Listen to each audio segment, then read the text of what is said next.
আসসালামু আলাইকুম। আমি ডাক্তার Naimul Kibria, BHMS Bangladesh homeopathy medical college, BHMS Rokeya Islam homeopathy medical college. আমরা মৃগী নিয়ে আলোচনা করতেছিলাম। মৃগী নিয়ে আমাদের প্রায় 6টা ভিডিও শেষ হয়েছে। আমরা আজকে মৃগী রোগ নিয়ে 7 নম্বর ভিডিও।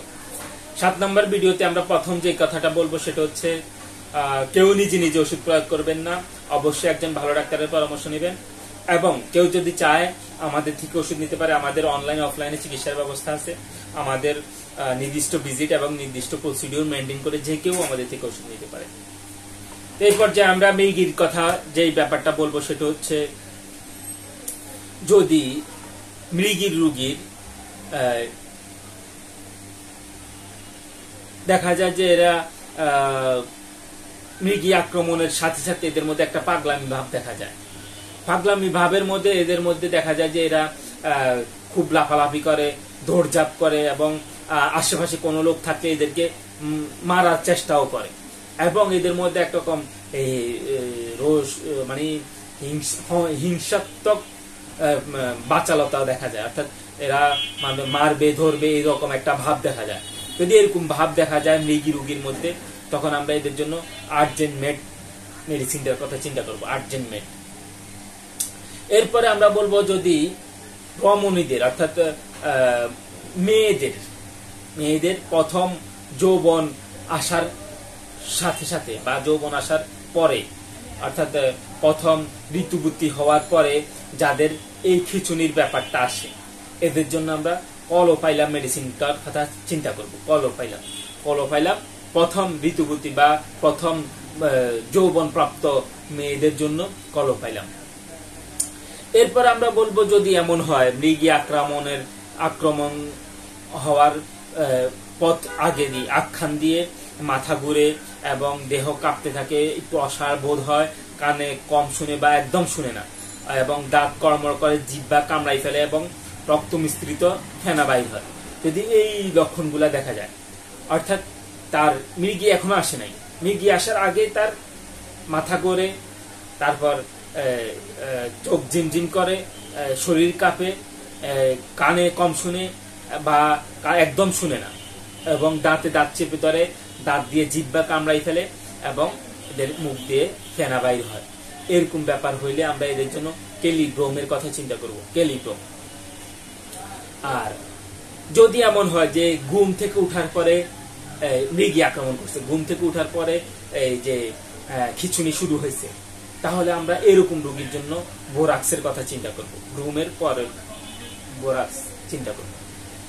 এরপরে ব্যাপার হচ্ছে, যদি কোনো রোগীর মধ্যে দেখা যায় যে পূর্ণিমাতে এই খিঁচুনি আসে বা এই মৃগী রোগে আক্রমণ করে পূর্ণিমাতে, এই পূর্ণিমাতে যদি মৃগী রোগে আক্রমণ করে, তখন আমরা এদের জন্য লুনা মেডিসিনটার কথা চিন্তা করব, লুনা। এরপরে যদি কোন মৃগী রোগীর মধ্যে যদি এরকম দেখি যে টিকা দেওয়ার কুফল কিভাবে বুঝবো?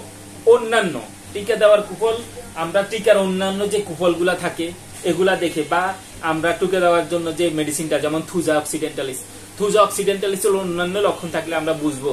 যদি অন্য কোনো কারণ না থাকে, তখন আমরা বুঝবো যে হয়তোবা টিকা দেওয়ার কুফলে ব্যাপারটা হয়েছে। তখন আমরা এর জন্য, বা অনেক সময় দেখা যায় টিকা দেওয়ার পর থেকে তার খিঁচুনি শুরু হয়েছে, তখন আমরা সহজে বুঝবো যে টিকার কুফলের কারণে তার এই খিঁচুনিটা হয়েছে, তখন আমরা থুজা অক্সিডেন্টালিসের কথা চিন্তা করব।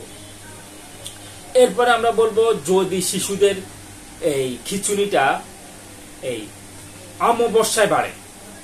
অমাবস্যায় বাড়লে আমরা এই শিশুদের ক্ষেত্রে সাইলেশিয়ার কথা চিন্তা করবো। সাইলেশিয়া, শিশুদের অমাবস্যায় যদি এই খিঁচুনি বাড়ে, তখন আমরা সাইলেশিয়ার কথা চিন্তা করব। এরপরে যদি এমন হয় কোনো রোগী যে আর মৃগী না, তার লক্ষণ টক্ষণ সবকিছু মিলে পরীক্ষা নিরীক্ষাতে মৃগী ধরা যাচ্ছে না, কিন্তু তার মধ্যে মৃগীর মতো ফিট খাওয়া, খিঁচুনি এবং মানে অজ্ঞান হয়ে যাওয়া, বমি ভাব, দাঁতে লেগে যায় এবং মুখ দিয়ে পানি বাইর করে, চোখের তারা এবং স্থির হয়ে যায়, বড় হয়ে যায়, এই ব্যাপারগুলো আসে, কিন্তু তার মধ্যে মৃগী না, অর্থাৎ আমরা মেডিকেল টেস্টে তার মধ্যে বলা হয় যে তার মধ্যে মৃগী নাই, মানে এপিলেপসিটা নাই, কিন্তু তার এই ব্যাপারগুলো আছে। তখন আমরা এরকম রোগীদের ক্ষেত্রে অ্যাসিড হাইড্রো মেডিসিন কথা চিন্তা করব, অ্যাসিড হাইড্রো।